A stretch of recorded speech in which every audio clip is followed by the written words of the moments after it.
2025 की वसंत अपने साथ कश्मीर वैली में आतंकवाद के हमेशा मौजूद खतरे की एक डरावनी याद लेकर आई। 22 अप्रैल को पहलगाम का शांत शहर एक क्रूर हमले से दहल गया, जिसमें 26 बेकसूर नागरिकों की जान चली गई। रिपोर्ट्स ने एक भयानक डिटेल बताई। हमलावर, जिनकी पहचान बाद में द रेजिस्टेंस फ्रंट लश्कर-ए-तैयबा से जुड़े ग्रुप के तौर पर हुई, उन्होंने खास तौर पर हिंदू धर्म के आधार पर पीड़ितों को निशाना बनाया और मार डाला। इस पूरी तरह से बर्बरता वाले काम ने पूरे इंडिया में सदमे की लहर दौड़ा दी और ऐसे घिनौने अपराधों के सरगनाओं के खिलाफ सख्त कार्रवाई की मांग उठ खड़ी हुई, जो बॉर्डर पार पनाह पाते हैं। पूरा देश दुखी था, लेकिन दुख के साथ साथ नई दिल्ली में सत्ता के गलियारों में एक मजबूत इरादा बनने लगा, जिसने एक जबरदस्त जवाब की तैयारी शुरू कर दी। इंडिया का सब्र, जो सालों के क्रॉस बॉर्डर टेररिज्म से जवाब दे चुका था, आखिरकार टूट गया। 7 मई 2025 को इंडियन आर्म्ड फोर्सेज ने ऑपरेशन सिंदूर लॉन्च किया। यह कोई जल्दबाजी में किया गया हमला नहीं था, बल्कि बहुत सोच समझकर प्लान की गई सटीक एयर स्ट्राइक्स की एक सीरीज थी। टारगेट्स एकदम साफ थे: पाकिस्तान और पाकिस्तान अधिकृत कश्मीर में चल रहे जाने माने टेरर कैंप्स। इनमें मुरिदके में लश्कर-ए-तैयबा की फैसिलिटीज और बहावलपुर में जैश-ए-मोहम्मद का इंफ्रास्ट्रक्चर शामिल था। ऑपरेशन तेज और असरदार था। खबरों के मुताबिक 100 से ज्यादा टेररिस्ट्स को मार गिराया गया, जो अलग अलग बैन किए गए संगठनों से थे। इंडिया का मैसेज एकदम साफ था। वो अपने नागरिकों के खिलाफ टेरर अटैक्स शुरू करने के लिए पाकिस्तानी जमीन का इस्तेमाल बर्दाश्त नहीं करेगा, और वो पूरी मुस्तैदी और मजबूती से आत्मरक्षा में कार्रवाई करने का अधिकार रखता है। ऑपरेशन सिंदूर के बाद के दिन तनाव से भरे हुए थे। पाकिस्तान ने, जैसा कि उम्मीद थी, 8, 9 और 10 मई को इंडियन मिलिट्री ठिकानों पर जवाबी हमले करने की कोशिश की, लेकिन इंडिया की तैयार डिफेंस ने इन कोशिशों को ज्यादातर नाकाम कर दिया। हालात, जो एक बड़े टकराव के कगार पर थे, उन्हें सावधानी से संभाला गया। सबसे जरूरी बात, 10 मई को दोनों देशों के directors general on military operations के बीच सीधी बातचीत से आगे की मिलिट्री कार्रवाई रोकने पर सहमति बनी। यह तनाव में कमी भले ही अच्छी बात थी, लेकिन इसका मतलब इंडिया की कोशिशों का अंत नहीं था, बल्कि इसने एक काइनेटिक रिस्पॉन्स से ग्लोबल स्टेज पर एक बड़े डिप्लोमैटिक हमले की तरफ बदलाव का इशारा किया। जब फौरी मिलिट्री संकट टल गया, तो इंडिया ने तेजी से एक बड़े डिप्लोमैटिक पहल की ओर रुख किया। सरकार ने 7 मल्टी पार्टी डेलीगेशंस, जो राष्ट्रीय एकता का एक बड़ा प्रदर्शन था, 33 ग्लोबल कैपिटल्स में भेजे। मिशन, जिसका टाइटल था टेकिंग भारत्स मैसेज टू वर्ल्ड, के साफ उद्देश्य थे: आतंकवाद के खिलाफ इंडिया का मजबूत रुख साफ करना, टेरर नेटवर्क्स को बढ़ावा देने में पाकिस्तान की मिलीभगत के सबूत पेश करना, और इस्लामाबाद द्वारा शुरू किए गए किसी भी झूठी खबरों के कैंपेन का पहले से ही मुकाबला करना। इसके अलावा इन डेलीगेशंस को आतंकवाद के प्रति इंडिया की जीरो टॉलरेंस पॉलिसी को हाईलाइट करने का काम सौंपा गया था, ताकि इंटरनेशनल सपोर्ट जुटाया जा सके। दुनिया भर में बसे जोशीले इंडियन डायस्पोरा को भी इस जरूरी काम में एक फोर्स मल्टीप्लायर के तौर पर पहचाना गया, जो मेजबान देशों में पब्लिक और पॉलिटिकल बातचीत को सेकिल देने में मदद कर रहा था। इंडिया की डिप्लोमैटिक कोशिशों का एक अहम हिस्सा था उसके पुराने स्ट्रेटेजिक पार्टनर्स, खासकर रशिया के साथ बातचीत। एक ओनल पार्टी इंडियन डेलीगेशन, जिसे खास तौर पर DMK MP Kanimozhi Karunanidhi lead कर रही थी, मॉस्को गया। उनकी बातचीत काउंटर टेररिज्म में सहयोग बढ़ाने पर टिकी थी, एक ऐसा फील्ड जहां दोनों देशों में काफी कुछ कॉमन है और एक दूसरे को सपोर्ट करने की हिस्ट्री भी रही है। रशिया, जो एक पारंपरिक दोस्त है, उसने हमेशा अलग अलग इंटरनेशनल मंचों पर टेररिज्म पर इंडिया के स्टैंड का साथ दिया है। इस विजिट का मकसद उन रिश्तों को और मजबूत करना था, ताकि मॉस्को ऑपरेशन सिंदूर के बाद इंडिया के नजरिए और बॉर्डर पार टेरर इंफ्रास्ट्रक्चर के खिलाफ उसकी सख्त कार्रवाइयों के पीछे के मजबूत कारणों से वाकिफ रहे।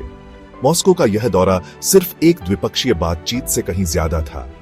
यह इंडिया की एकजुट पॉलिटिकल इच्छा शक्ति का प्रदर्शन था। अलग अलग पॉलिटिकल बैकग्राउंड के सांसदों, जिसमें विपक्षी पार्टियां भी शामिल थीं, को शामिल करने से इंटरनेशनल कम्युनिटी को एक मजबूत मैसेज गया। इसने इस बात पर जोर दिया कि नेशनल सिक्योरिटी और टेररिज्म के खिलाफ लड़ाई के मामलों में इंडिया एकजुट है। इस सामूहिक आवाज ने स्टेट स्पॉन्सर्ड टेररिज्म से निपटने की जरूरत को और बढ़ाने की कोशिश की और रशिया जैसे देशों से टेरर इकोसिस्टम को खत्म करने के उपायों के लिए अपना जबरदस्त सपोर्ट जारी रखने की अपील की। मकसद साफ था, इंडिया को अंदरूनी पॉलिटिक्स में बंटे हुए देश के तौर पर नहीं, बल्कि अपने लोगों और अपनी संप्रभुता की रक्षा के लिए अपने वादे पर अटल देश के रूप में पेश करना। हालांकि मई 2025 के झगड़े के फौरन बाद इजराइल के साथ कुछ खास हाई लेवल बातचीत उतनी खुलकर सामने नहीं आई जितनी दूसरे देशों की राजधानियों में भेजे गए मिशंस की। लेकिन इंडिया इजराइल रिश्ता भले ही अक्सर चुपचाप इंडिया की काउंटर टेररिज्म स्ट्रेटजी का एक बहुत जरूरी हिस्सा है। दोनों ही देश दुर्भाग्य से लगातार टेररिज्म का शिकार रहे हैं और कट्टरपंथी उग्रवादी ग्रुप्स से होने वाले खतरे को लेकर गहरी चिंताएं शेयर करते हैं। इंडिया और इजराइल के बीच मजबूत डिफेंस और इंटेलिजेंस सहयोग, खासकर काउंटर टेररिज्म टेक्नोलॉजीज और स्ट्रैटेजीज में अच्छी तरह से स्थापित है। यह लगभग तय है कि इजराइल अपने खुद के अनुभवों और पॉलिसीज को देखते हुए अगर खुलकर नहीं तो चुपचाप ही सही टेररिस्ट ग्रुप्स के खिलाफ इंडिया के सख्त कार्रवाई करने के अधिकार का सपोर्ट करेगा। इजराइल के साथ यह स्ट्रेटेजिक तालमेल इंडिया को टेरर के खिलाफ उसके ग्लोबल कैंपेन में महारत और आपसी समझ का एक जरूरी जरिया देता है। इजराइल का बेहतरीन काउंटर टेररिज्म उपायों और इंटेलिजेंस इकट्ठा करने का अनुभव बहुत कीमती है। हालांकि ऑपरेशन सिंदूर के बाद इंडिया की डिप्लोमेटिक कोशिशें बड़े पैमाने पर इंटरनेशनल सहमति बनाने पर फोकस थीं, लेकिन इजराइल जैसे देशों के साथ उसकी पार्टनरशिप की अंदरूनी ताकत सपोर्ट और एक जैसी सोच का आधार देती है। यह तालमेल पक्का करता है कि पक्के टेरर ठिकानों के खिलाफ पहले से या जवाबी कार्रवाई की जरूरत के बारे में इंडिया की बात उन देशों को समझ में आए जिन्होंने ऐसे ही अस्तित्व के खतरों का सामना किया है, जिससे नई दिल्ली के मजबूत रुख को और मजबूती मिलती है। लेकिन इंडिया की डिप्लोमेटिक कोशिशों में बड़ी चुनौतियां भी हैं, खासकर जब बात उसके उत्तरी पड़ोसी चाइना की आती है। बीजिंग की पाकिस्तान के साथ an all weather friendship Islamabad sponsored terrorism की साफ इंटरनेशनल निंदा हासिल करने की इंडिया की कोशिशों को लगातार मुश्किल बनाती है। पहलगाम हमले के तुरंत बाद एक साफ मिसाल सामने आई, जब पाकिस्तान ने कथित तौर पर चाइना की मदद से दी रेजिस्टेंस फ्रंट, जिसने जिम्मेदारी ली थी, का जिक्र यूएन सिक्योरिटी काउंसिल के प्रेस स्टेटमेंट से हटवा दिया। यह डिप्लोमेटिक तिकड़म इंटरनेशनल मंचों पर चाइना द्वारा खड़ी की गई बड़ी रुकावट को दिखाता है, जो अक्सर टेररिस्ट संगठनों को बढ़ावा देने में पाकिस्तान की भूमिका पर ग्लोबल जांच और जवाबदेही से उसे बचाता है। साउथ एशिया में चाइना की स्ट्रेटेजिक जरूरतें, जिसमें चाइना पाकिस्तान इकोनॉमिक कॉरिडोर के जरिए बड़े इन्वेस्टमेंट शामिल हैं, जो पाकिस्तान अधिकृत कश्मीर से होकर गुजरता है, का मतलब है कि बीजिंग अक्सर इंडिया के रुख से मेल खाने वाली बड़ी काउंटर टेररिज्म चिंताओं के बजाय इस्लामाबाद के साथ अपने रिश्तों को प्राथमिकता देता है। पाकिस्तान के लिए यह अटूट सपोर्ट इंडिया के लिए पाकिस्तान पर उसके टेरर इंफ्रास्ट्रक्चर को खत्म करने का दबाव डालने के मकसद से एक एकजुट ग्लोबल मोर्चा बनाना बेहद मुश्किल बना देता है। इस मुश्किल हालात से निपटने के लिए इंडिया को बहुत समझदारी वाली डिप्लोमेसी अपनानी होगी। कुछ मामलों में चाइना के साथ अपने टकराव वाले रिश्ते को बैलेंस करते हुए जहां मुमकिन हो कॉमन ग्राउंड तलाशना होगा। हालांकि हाल के झगड़े ने इन मौजूदा जियोपॉलिटिकल दरारों को और गहरा कर दिया है। ईरान के साथ रिश्ता इंडियन डिप्लोमेसी के लिए एक और मुश्किल परत पेश करता है। हालांकि ऑपरेशन सिंदूर के बाद कोई खास हाई लेवल बातचीत तुरंत पब्लिक नहीं की गई, लेकिन इंडिया तेहरान के साथ बहुत नपातुला रिश्ता बनाए हुए है, जो एनर्जी सिक्योरिटी और चाबहार पोर्ट जैसे रीजनल कनेक्टिविटी प्रोजेक्ट समेत स्ट्रेटेजिक हितों से जुड़ा है। ईरान के अपने जियोपॉलिटिकल विचार, पाकिस्तान के साथ उसके रिश्ते और बड़े इस्लामी दुनिया में उसकी हैसियत का मतलब है कि इंडिया पाकिस्तान झगड़े पर उसका रुख थोड़ा पेचीदा हो सकता है। इसलिए इंडिया को बहुत सावधानी से चलना होगा, यह पक्का करते हुए कि उसका मजबूत काउंटर टेररिज्म नैरेटिव गलती से किसी ऐसे पार्टनर को नाराज न कर दे जो उसके रीजनल मकसदों के लिए जरूरी है। यह साउथ ब्लॉक के लिए एक बहुत नाजुक बैलेंसिंग एक्ट है। इसी तरह तुर्की की पोजीशन इंडिया के डिप्लोमेटिक हिसाब किताब में एक और उलझी हुई कड़ी जोड़ती है। ऐतिहासिक रूप से तुर्की ने अक्सर कश्मीर मुद्दे पर पाकिस्तान का साथ दिया है और इस्लामाबाद के साथ करीबी रिश्ते बनाए रखे हैं।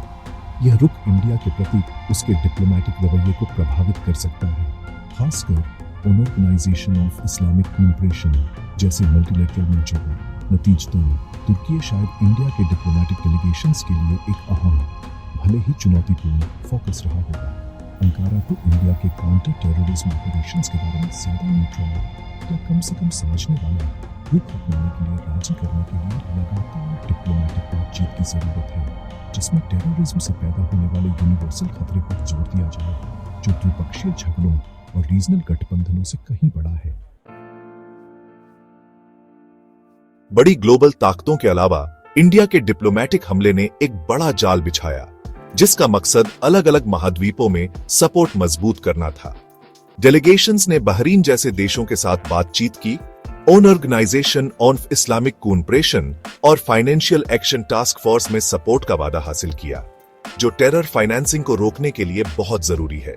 साउथ कोरिया में जेडीयू एमपी संजय झा ने ऑपरेशन सिंदूर पर इंडिया का रुख साफ किया, जबकि कतर में एनसीपी एमपी सुप्रिया सुले के नेतृत्व में एक ओनएल पार्टी टीम ने एक मजबूत एंटी टेररिज्म मैसेज दिया।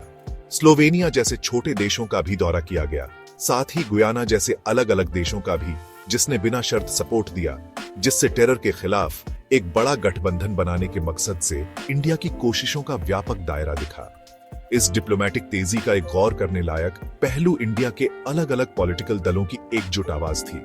कांग्रेस एमपी शशि थरूर ने न्यूयॉर्क सिटी में इंडियन कॉन्सुलेट में बोलते हुए एक बड़े विपक्षी नेता होने के बावजूद ऑपरेशन सिंदूर का जबरदस्त सपोर्ट किया। उन्होंने टेररिज्म के खिलाफ एक न्यू नॉर्मल की जरूरत पर जोर दिया और ऐसी गतिविधियों को फाइनेंस या सपोर्ट करने वाले देशों के खिलाफ ग्लोबल एक्शन की मांग की। थरूर ने साफ किया कि वह सबसे पहले एक इंडियन के तौर पर बोल रहे हैं और सरकार के अपने नागरिकों की रक्षा करने के अधिकार का सपोर्ट कर रहे हैं। इस क्रॉस पार्टी सहमति ने इंडिया की स्थिति को काफी मजबूत किया, जिससे बाहरी खतरों का सामना करते समय अपने इरादे में एकजुट देश दिखा। एकता की यह भावना सभी पॉलिटिकल पार्टियों के नेताओं में दिखी। भारतीय जनता पार्टी के बैजयंत पांडा और तेजस्वी सूर्या ने जोरदार तरीके से टेररिज्म से लड़ने की इंडिया की कमिटमेंट को बताया। पाकिस्तान के टेरर इंफ्रास्ट्रक्चर से पैदा होने वाले ग्लोबल खतरे को हाईलाइट किया और सामूहिक इंटरनेशनल कार्रवाई की मांग की। यहाँ तक कि आईएमआईएम के प्रेसिडेंट असदुद्दीन ओवैसी ने पाकिस्तान को एक फेल्ड स्टेट कहा और टेरर फाइनेंसिंग को रोकने के लिए इंटरनेशनल सहयोग की जरूरत पर जोर दिया। जम्मू और कश्मीर के पूर्व चीफ मिनिस्टर गुलाम नबी आजाद ने पाकिस्तान से ऑपरेट कर रहे टेररिस्ट्स की भारी संख्या की ओर इशारा किया, जिससे इंडिया की चिंताएं और उसके मजबूत रुख का कारण और भी सही साबित हुआ। आखिरकार ऑपरेशन सिंदूर के बाद के हालात ने इंडिया की फॉरेन पॉलिसी में एक ज्यादा असरदार दौर शुरू किया है, खासकर क्रॉस बॉर्डर टेररिज्म से निपटने के उसके तरीके को लेकर। एकजुट पॉलिटिकल लीडरशिप के नेतृत्व में यह जबरदस्त डिप्लोमेटिक कोशिशें सिर्फ पाकिस्तान के नैरेटिव का मुकाबला करने के लिए नहीं है, बल्कि इंडिया की सिक्योरिटी मजबूरियों के बारे में दुनिया की समझ को पूरी तरह से बदलने के लिए है। अपनी जीरो टॉलरेंस पॉलिसी को साफ तौर पर बताकर और निर्णायक रूप से कार्रवाई करने की अपनी क्षमता और इच्छा दिखाकर इंडिया अपने इंटरनेशनल रिश्तों में एक नया आदर्श स्थापित करने की कोशिश कर रहा है। असल मैसेज एकदम साफ है। इंडिया अपनी संप्रभुता और अपने लोगों को टेररिज्म के कहर से बचाने में कोई कसर नहीं छोड़ेगा और वह उम्मीद करता है कि दुनिया इस न्याय की लड़ाई में उसके साथ खड़ी होगी।